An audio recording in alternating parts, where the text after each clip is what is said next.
Hey, if you're a Rush fan, I think you're going to enjoy what I have here for you today. You know, what we do on this channel a lot is we go and find old newspaper articles, and a lot of times we find record reviews and concert reviews and things of that nature. But every once in a while I stumble across these that are kind of just a snapshot in time, where there's a reporter that just tells what's going on. And I find some of these very, very fascinating. And this one in particular, I really loved because it is just kind of a little snapshot of a moment in time with Rush as they're getting started on this multi-city kind of tour where they're going to go play a few different cities. And it's a fascinating little look into them. And I want to read to you what the person that wrote this article to kind of give you a heads up of what this article is going to be about. And the guy that wrote this article, he says, there have been too many bad reviews, too little attention during the early part of their careers, reports Citizen staff writer Keith Ashford of Rush, the Canadian group, which has struck recording gold. But once the personality ice has been broken, their elusiveness dissolves and they are a sober-minded bunch devoted to themselves and to their audiences. Here is his report as they started a 6-day blitz in Ontario. Anyway, that gives you a sense of what he's doing. He just wants to tell kind of what's going on with these guys and give you a little snapshot into the moment. Now, this was published on April 8th of 1978, so this is a few months before Hemispheres comes out, to give you kind of a sense of where we are. Okay, anyway, here's the article. Rush's Rockin' Romp. Guelph. At 2 p.m, there are already rock fans gathered to await the arrival of Rush. 5 hours later, the crowd is a mob almost 4,000 strong, mostly young, mean age 15, long-haired and crazy, puffing on last-minute joints and surreptitiously sucking joy juice from wineskins and Coke cans. Inside the arena, positioned across the main corridor, is a defense unit comprising 5 uniformed policemen. 3 more plainclothes cops are staked out around the stage.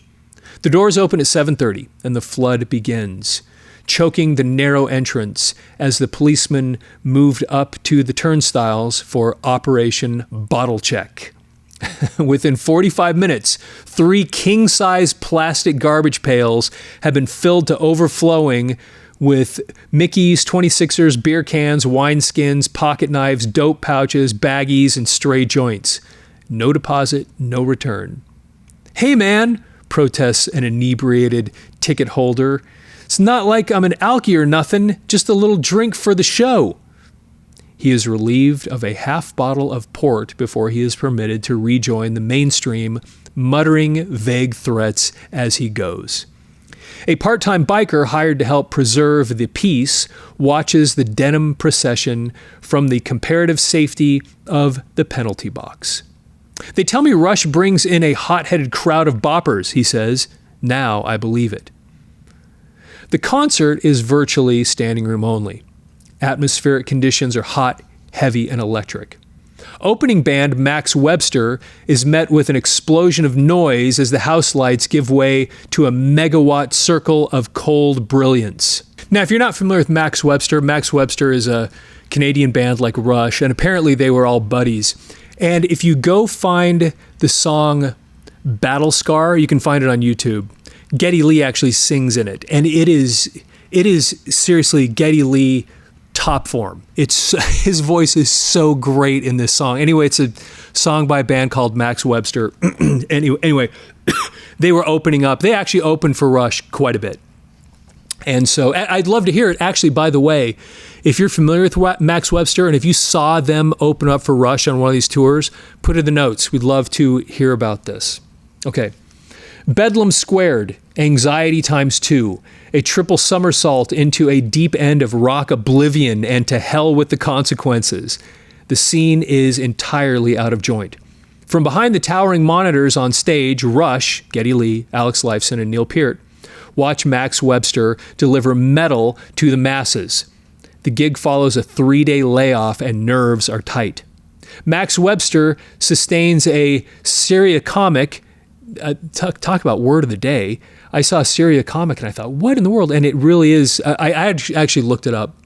Syria Comic is just what it sounds like. It's serious and comic somehow mixed together.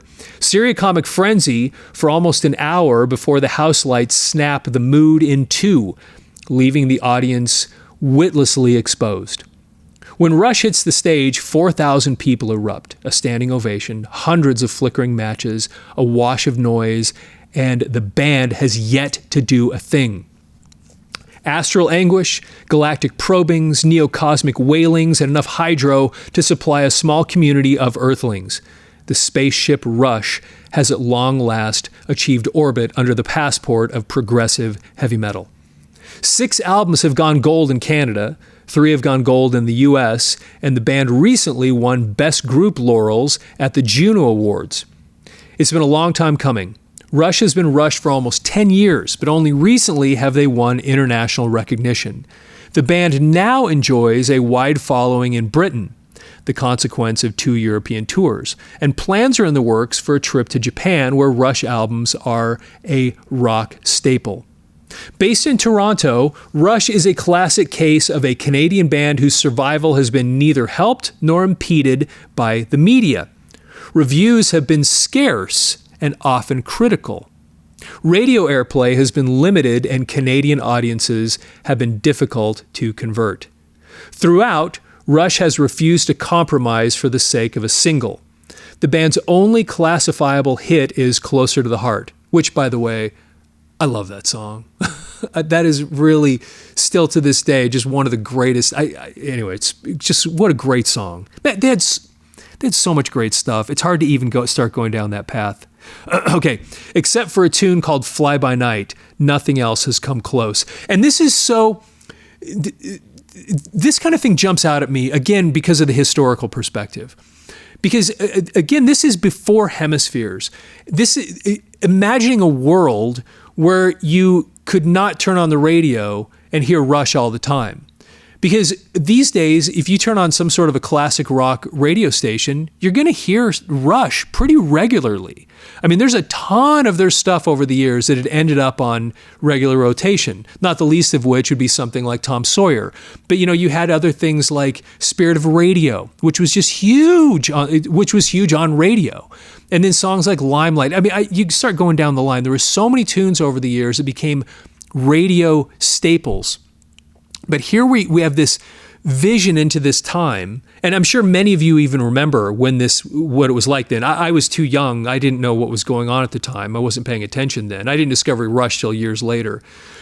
But this time when they weren't kind of like everywhere like that, where you wouldn't hear them on a regular basis on radio stations like you would on most classic since then. The Rush triumvirate begins with Geddy Lee, 24, whose shrill, piercing vocals summon up comparisons to a wounded animal, nothing human at any rate. Lee's instrumental duties involve a selection of bass guitars and a synthesizer. He will occasionally defy reason and play both at the same time.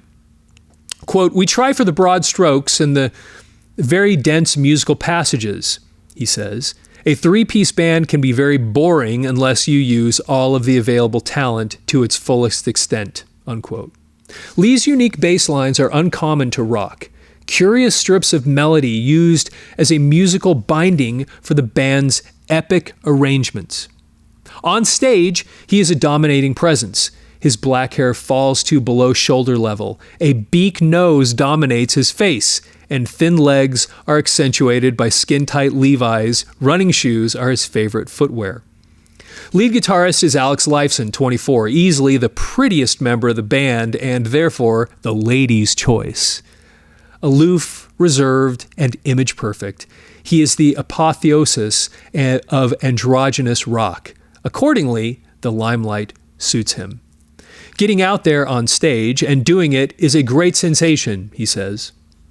Musically, he is responsible for the crashing chords which continually threaten to annihilate Lee's dancing bass lines. This guy's actually a good writer. I appreciate this stuff, just as a side note, because we read so many of these things When somebody just gives you the information for what it is, it's so cool. I love listening to this. Drummer Neil Peart, 25, is the unseen member of the band, surrounded by a vast array of noise potential, including tubular bells, wind chimes, temple blocks, timbales, bell tree, triangles, cowbells, and a glockenspiel. He plugs whatever gaps Leifson and Lee leave behind with a complex and innovative style of percussion. That's so interesting, whatever gaps they leave behind. They have so much sound that they cram in there, and yet their music, to me, never sounds cluttered. It's just right.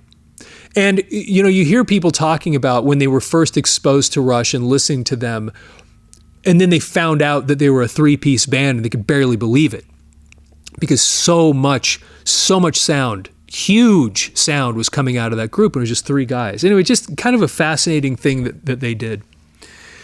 He is also the band's lyricist, a role he claims by default. The three of them have been together since 1974 when Peart replaced drummer John Rutsey shortly after the release of the band's debut album. After the concert, Rush retreats to a small concrete, quote, dressing room set in the bowels of the arena. Nobody says much. Post-concert letdowns leave not much to say. Peart sits quietly beside his very pregnant lady, contemplating a gold Dunhill lighter, some laughing tobacco, and thoughts of how narrowly he had escaped injury from a flying wine bottle. Leifson and his wife, they have 2 children, are sprawled on a rollaway couch. Lee, white and tired, looks over the selection of hors d'oeuvres, imported cheeses, Diet Pepsi, and fresh strawberries. He finally decides on a bottle of champagne, which everyone shares. And this this shows exactly just how, especially when you hear Kiss talking about what it was like touring with them, that they were just kind of nerdy. And they didn't live the way all the other rock stars did. They had this very kind of quiet thing that they would do. And this is, I love it because here's this reporter basically just, here's what it was like backstage, just like Kiss would have described them. This very mellow, anyway. They will take separate cars to Toronto when some energy returns. Back in the arena, 17 roadies are loading 7 tons of equipment into 2 semi-trailers for an overnight haul to Montreal. A 6-night, 6-city tour has begun. By the way, if any of you also would have seen this short little tour in Canada, love to hear about that too. It takes roughly 8 hours to assemble the necessary hardware for a Rush concert. Standard equipment includes 56 speakers, 12 banks of radial and high-end horns, 35 microphones, a 16-channel monitor mixer, and 32-channel mixing console. Just to clarify for those of you that may not know, when you have these 2 mixers, you have the main mixer that's sitting out. You've all seen that at concerts before. It's kind of sitting out in the middle of the arena, and there's where the main sound guy is mixing the sound that the audience hears. The 16-channel monitor mixer, normally there's a guy sitting on the side of the stage that's managing the monitors. And so if Geddy Lee, for example, needs to hear more of Alex's guitar, that's what that mixer is doing. And he's got those wedges, those speakers are down to the ground. These days, people use in-ear, but there's the same thing. There's a guy sitting over there, and then you'll often see musicians kind of pointing over to the side and going like this, like that, saying basically, turn him up.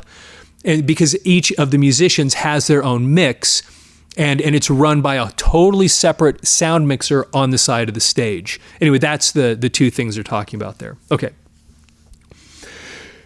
The band, with its own monitors, what I was just talking about there, plays in the middle of a direct field of sound. The light show is the penultimate in theatrical rock. More than 150 lamps are regularly used, including several aircraft landing lights. The entire light system is controlled from a 60-channel master board. Other incidentals are the dry ice machines, the flash pots, and enough instrumental equipment to supply a small orchestra. Rush is hooked on the concept of visual embellishment, and the mechanical process is continually refined for superior effect. So complex is the procedure that the band requires full-time help from 3 roadies to keep their instruments in tune. And we did a video on Rush recently where I asked everybody who'd seen them in this time about, because it said something about a film being played behind the stage, and I think it was actually a couple years even before this, if I'm remembering this correctly, to let us know if you'd seen that. Similarly here, during this period, when they were touring at this time, this is again prior to Hemispheres, what was your experience like seeing them at that time? What was the light show as you remember it, the sound, etc.? How do you remember it? Double your pleasure, double your fun, double your money. A Rush concert before 8,000 demonstrative fans in Montreal's Forum has produced a fine backstage glow. Super supporter Donald K. Donald, afflicted by badly swollen feet, hobbles through the dressing room throng with a framed gold album under his arm. Quote, Quebec audiences haven't really taken to English rock and roll bands over the years, he says, but believe me, this band is going to change all that. Lee, Lifeson, and Peart pose for some pictures and then leave for the home team's dressing room. I don't worry about the audiences, says Peart, remembering last night's near brush with a bottle, so much as the hangers-on and the jive talkers. They can really get to you. People who get caught up in it become lunatics very quickly, unquote. By collective agreement, Rush is a closed unit. All three members live quietly in Toronto, and each enjoys a strong domestic situation. The split between public image and private life prohibits reconciliation except on the understanding that appearances can be deceptive. In fact, Rush are a supremely well-mannered band. With haircuts, they could probably sell insurance to widows and spinsters. Music, says Getty, is our first and only priority. We know we're not a favorite with the critics. We never have been. And sure, we've been frustrated many times, feeling all along that we've been doing something worthwhile, but that's what happens when you're too naive to think otherwise. Individually, Getty, Peart, and Lifeson are faceless participants in a shared experience.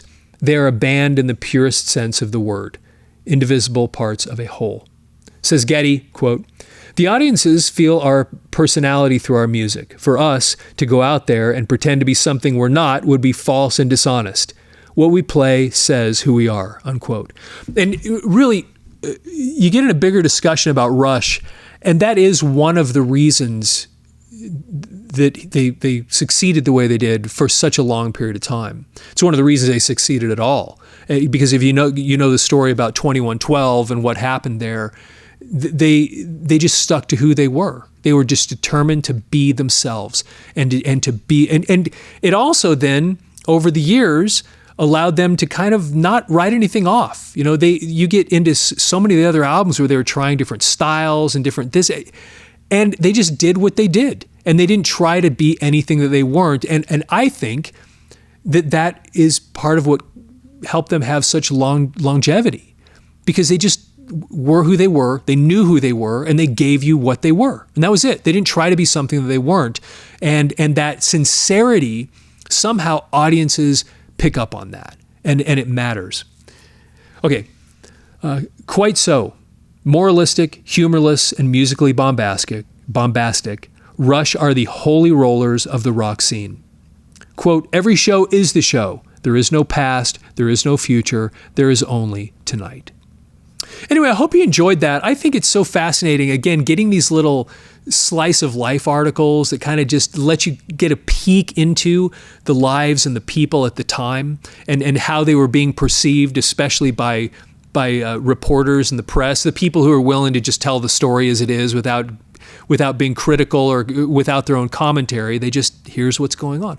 I absolutely love that. And I hope you enjoyed that too. Please, if you're not following the channel already, please follow the channel, like the video. And there's so many things that you could comment on in this article. And I'd love to hear from you about your experiences seeing Rush back in this time, what you think about that stuff, about their own musical journey, their sincerity, them being who they were, and also being kind of the oddballs in rock, in the way that they handled themselves, their lifestyle, what they would do after concerts, and how they were as people is such a fascinating thing, what they brought to the world.